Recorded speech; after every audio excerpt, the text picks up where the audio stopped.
அனைவருக்கும் துர்காதேவி சரணம் YouTube channel சார்பாக அன்பான வணக்கங்கள். இன்னைக்கு நம்ம பார்க்க போற பதிவு என்னன்னு பார்த்தீங்கன்னா, மிகவும் ஒரு அற்புதமான நாள். நாளைய தினம் சித்திரை மாத முதல் அமாவாசை வர இருக்கின்றது. அதிலும் பித்ரு சாபம் விலகுவதற்காக ஒரு சில பரிகாரங்கள், எளிமையான பரிகாரங்கள் இருக்கின்றது. இன்றைய சூழ்நிலையில பல பேர் வீடுகளில் சுப காரிய தடை ஏற்படுவதற்கு காரணமாக இருப்பது இந்த பித்ரு சாபமும் பித்ரு தோஷமும் தாங்க. மறைந்த முன்னோர்களுக்கு நாம அறிந்தோ அறியாமலோ நாம செய்த தீங்கு அப்படின்னே சொல்லலாம். நம்முடைய குடும்பத்தை இன்று கஷ்டப்படுத்தி கொண்டிருக்கிறது. மறைந்த முன்னோர்களுக்கு ஒரு சில வீடுகளில் திதி தர்ப்பண காரியங்களை சரியாக செய்து வருவாங்க. ஒரு சில வீடுகளில் அந்த திதி தர்ப்பண காரியங்களை செய்வதற்கான சூழ்நிலை சரியாக அமையாது. முன்னோர்களுடைய வழிபாடும் தடைபடும். முன்னோர்களின் வழிபாடு தடைப்பட்டாலே வீட்டில் சுப காரிய தடை இருக்கும். தேவையில்லாத பிரச்சனைகள் குடும்பத்தில் இருக்கும்.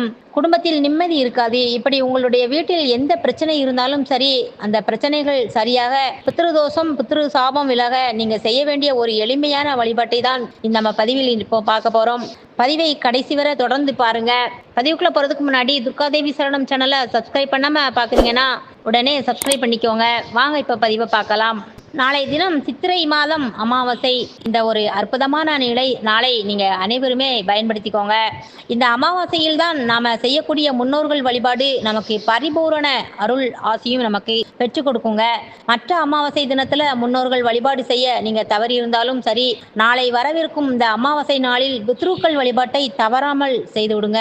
நாளை காலை நீங்க எழுந்த உடனேயே சுத்தபத்தமாக குளிச்சுட்டு கொஞ்சமாக பச்சரிசியை எடுத்து தண்ணீரில் போட்டு அதை ஒரு அரை மணி நேரம் ஊற வைத்து அதுக்கப்புறமாக அதை வேக வைங்க.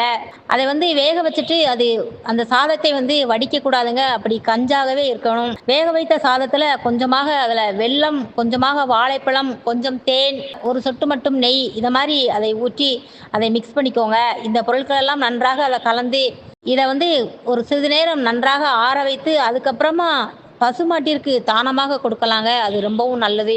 இந்த பிரசாதத்தை யார் கொடுக்கணும் அப்படின்னு பார்த்தோன்னா, குடும்ப தலைவி இந்த பிரசாதத்தை நீங்க ரெடி பண்ணி கணவன் மனைவி 2 பேருமே ஒன்றாக சேர்ந்து இந்த பிரசாதத்தை கொண்டு போய் மதியம் 12 மணிக்கு முன்பாக ஏதாவது ஒரு பசுமாட்டிற்கு தானமாக கொடுத்து விட்டு வாங்க.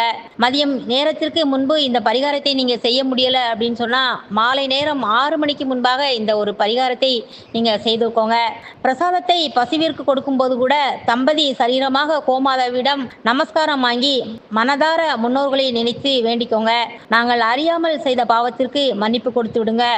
எங்களுடைய குடும்பத்துல சுபகாரிய தடைகள் விலகணும். மறைந்த முன்னோர்கள் தான் எங்களுடைய குடும்பத்திற்கு ஒரு பாதுகாப்பு கவசமாக இருக்கணும் என்று நீங்க மனதார சொல்லிக்கொண்டே அந்த பச்சரிசி உங்களை பசுமாட்டிற்கு உங்க கையாலே சாப்பிட கொடுத்துடுங்க.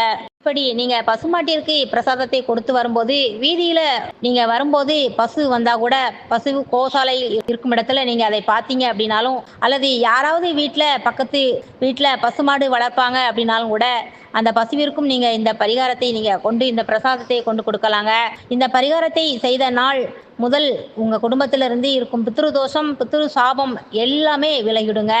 இந்த பரிகாரத்தோடு சேர்த்து கட்டாயம் நீங்க நாளை தினம் நீங்கள் முன்னோர்களுக்கு திதி தர்ப்பணங்கள் தவறாமல் கொடுக்கணும். வீட்டில் படையல் போட்டு முன்னோர்களுக்கு வழிபாடு செய்யும் வழக்கம் இருந்தால் கண்டிப்பாக அந்த வழிபாட்டையும் நீங்க தவறாமல் செய்துடணுங்க. குடும்பத்தில் நல்லதே நடக்கும். இப்படி நாளை தினம் வரக்கூடிய சித்திரை மாத அமாவாசை நாளை யாருமே மிஸ் பண்ணிடாதீங்க. கண்டிப்பாக நம்முடைய பித்ரு சாபம் விலகுவதற்காக இந்த அமாவாசை நாளை நீங்க கண்டிப்பாக இந்த நம்ம மறைந்த முன்னோர்களுக்கு வழிபாடு செய்வதை கண்டிப்பாக செய்திடுங்க. நண்பர்களே, நம்ம பதிவை பார்த்துட்டு இருக்கும் அனைவருமே உங்க ஃப்ரெண்ட்ஸ் அண்ட் ஃபேமிலி மெம்பர்ஸ் அனைவருக்குமே நம்ம பதிவை ஷேர் பண்ணுங்க. அப்படியே நம்ம வீடியோக்கு ஒரு லைக் பண்ணி சப்ஸ்கிரைப் பண்ணிக்கோங்க. மேலும் சப்போர்ட் பண்ணுங்க. தேங்க்ஸ் ஃபார் வாட்சிங். நன்றி.